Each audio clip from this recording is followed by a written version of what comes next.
Honolulu is a popular tourist destination and home to many people. However, there is no other major city in the world that is as isolated as Honolulu. Why do so many people choose to live there? And why do the rest of the Hawaiian Islands have such much smaller populations? We invite you to discover what makes this isolation so unique. In 1959, Hawaii became another state of the United States. Since then, it has retained several geographical curiosities. It is the only U.S. state completely surrounded by water, and it contains the southernmost point of the 50 states. Thanks to its location in Polynesia, we can say that the United States is a bicontinental country. In addition to having almost all of its territory in the Americas, it also has a presence in Oceania. Mount Mauna Kea is also the second highest point located on an island, surpassed only by Mount Jaya in Indonesia. With almost 1.5 million inhabitants, Hawaii does not stand out much for its population, since there are 10 states with fewer residents. However, what is striking is that almost 70% of them live on this island, which is not only not the largest, but accounts for just 9% of the state's total area. Why does this happen? Now let's return to the Pacific, to the Hawaiian archipelago, which is extremely isolated, but by no means unpopulated. Honolulu County, which includes the island of Oahu and some smaller islets, has more than 1 million inhabitants. The nearest city with a similar population is San Francisco, with 900,000 inhabitants, located no less than 3,800 kilometers away. That is a distance similar to the one separating Bogota from Asuncion, or Lisbon from Moscow. What is remarkable about Hawaii is that almost 70% of the state's inhabitants are concentrated on this island.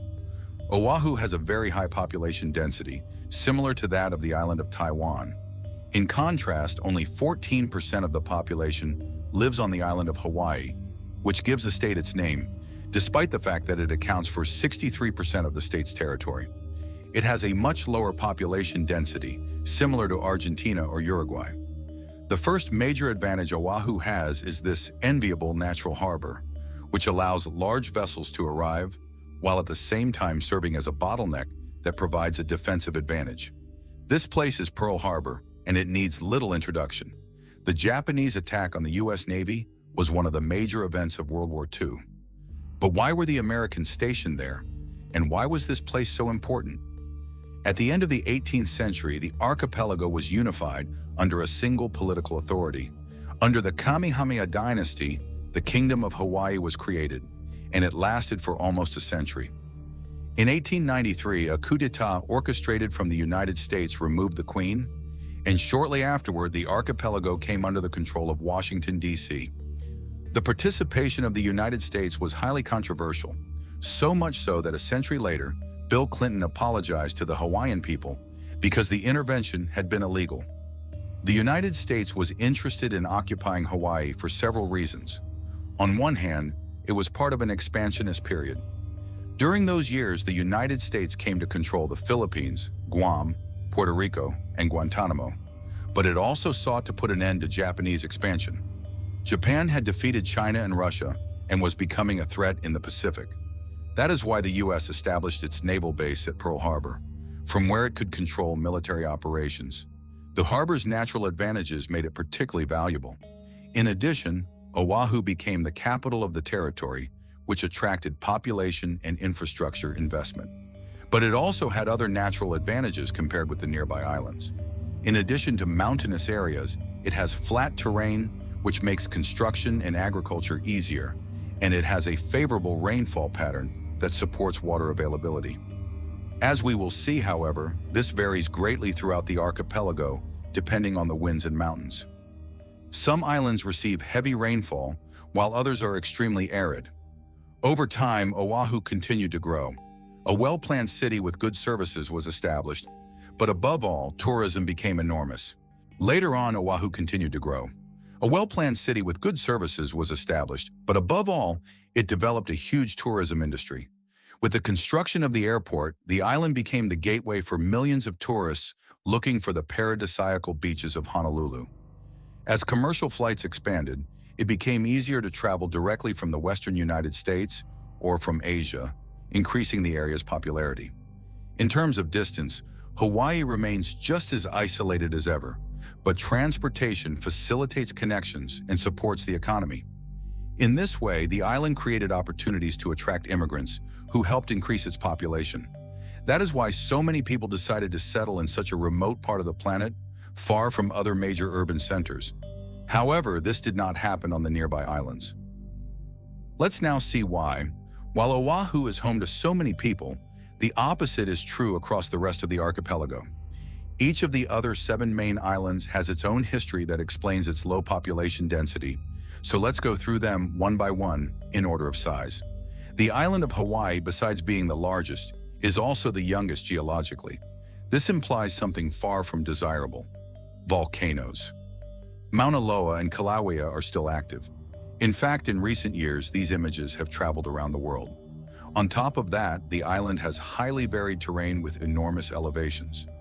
This creates an extreme diversity of climates, with some areas that are excessively wet and others that are desert-like, leaving little room for settlements. And if that weren't enough, it is the farthest island from Oahu, meaning there is less access to the services and opportunities available on the most populated island.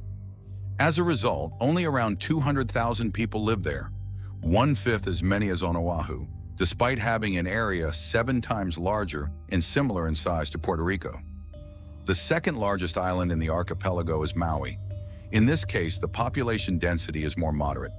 It has considerably fewer people than Oahu, but not as few as the island of Hawaii.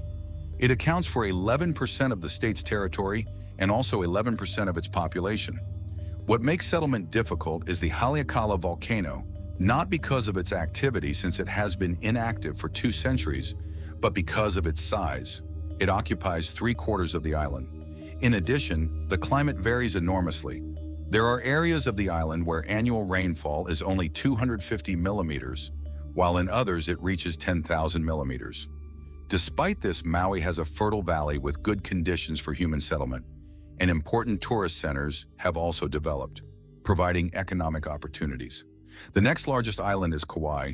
Only around 73,000 people live there, on a territory almost as large as Oahu. Mount Wailili is one of the rainiest places in the world, which makes urbanization difficult. In addition, much of the island is protected as a nature reserve, limiting human activities. The next island, Molokai, is smaller and has only around 7,000 inhabitants. Here the problem is the opposite of what happens in some nearby areas. There is very little water available, which makes almost everything more difficult on Molokai. Something particularly unusual happened there. Starting in the 19th century, the arrival of foreign workers brought leprosy, and over time, a place was established in a remote corner of the island to isolate everyone suffering from the disease. It was not until 1969 that the practice of forcibly sending leprosy patients there was abolished. Historically, Molokai remained rural and without major tourism developments. The next two, Lanai and Niihau, have similar histories. Almost all of their land is privately owned, so not just anyone could move there. Lanai became known as the Pineapple Island and once produced 75% of the world's pineapples. Today, 97% of the island is owned by Larry Ellison, one of the founders of Oracle. In recent years, tourism projects have been developed to replace the pineapple industry.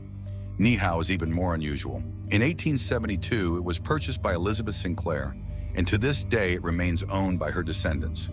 It is known as the Forbidden Island because only invited guests of the family, military personnel, or government officials could access it. Today, only a handful of people live there. Finally, the smallest of them all is Kahulawe, the only island that is completely uninhabited. This island was used by the U.S. military as a training ground for much of the last century. It was not until 1994 that its administration was transferred to the state of Hawaii. Since then, efforts have been made to restore its ecosystems. However, significant contamination from explosives and unexploded mines still remains, making the island unsuitable for civilian settlement. This combination of factors created this unusual situation. 7 islands with low population density and one with extremely high density, all in the middle of the Pacific and thousands of kilometers from other major cities. Would you like to live in such a remote place? Let us know in the comments below.